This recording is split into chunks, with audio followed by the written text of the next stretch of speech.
What go on, everybody? Welcome back to Tamara Recipes.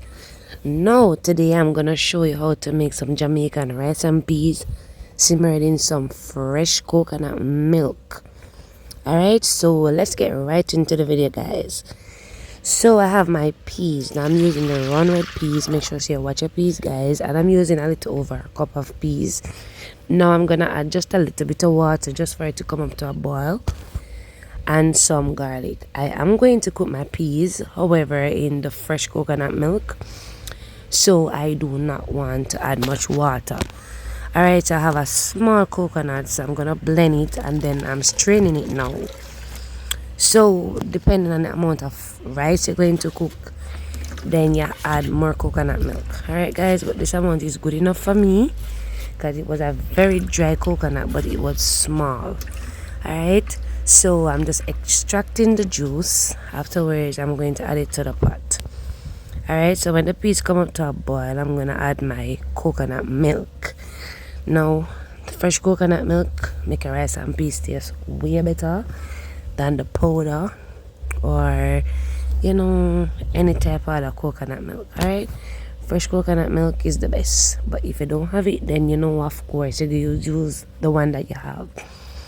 Alright, so sometimes I add some salt to cook the peas, but today I did not because I just wanted to have that nice rich coconut flavor.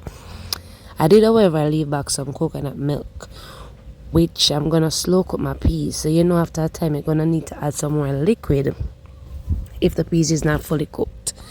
So that's the reason I left back some. Alright guys, so I did allow my peas to cook for about over half an hour, and I realized that it needs to cook some more, so I added the coconut milk, and I'm gonna allow it to cook for maybe another half an hour or almost half an hour more. Now this type of peas cook very fast, but what if you have a different type of peas and it takes a longer time to cook? Just give it enough time to cook. And you don't want a tough peas. Alright, so make sure you cook properly.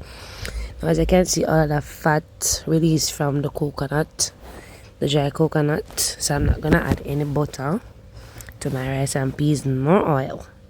Alright, so I'm gonna add some more fresh garlic, thyme and green pepper and scallion. Now guys, I don't add all-purpose seasoning to my rice and peas, but what if you like to add it? Go ahead and add it. Remember, your kitchen, your rules. Alright, so I am gonna use white rice. If you want to use parboiled rice or brown rice, go ahead also. I added some salt, just enough to flavor my liquid. Alright, so if you want to add more, add it. If you want to add less, add it. Okay, so I'm gonna allow it to boil for maybe about 10 minutes, just for all of that flavor to go together. Afterwards I'll add my rice. Now, as I said before, because the dry coconut has fat, you're gonna release some oil, so you're not gonna need to add no more butter. But if you like to add butter in your rice and peas or oil, go ahead guys. Alright, so I gave my rice a nice wash and I'm going to add it to the pot.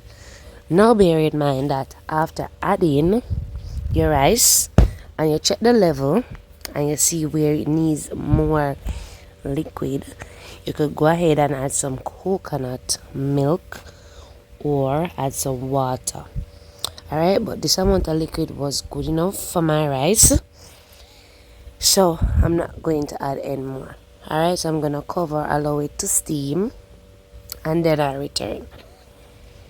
Now guys, I'm gonna check on my rice. So when I fluff it up, if it needs to steam some more, I'll put out the flame at this point and just cover it, and all of that steam in the pot or the heat in the pot will finish cooking the rice, even though the grains are soft enough. And as you can see guys, look at how that look rich and nice from all of that dry coconut. It seems oily, but it's not. It's just that the coconut gives it that look. So thank you for watching and stay blessed.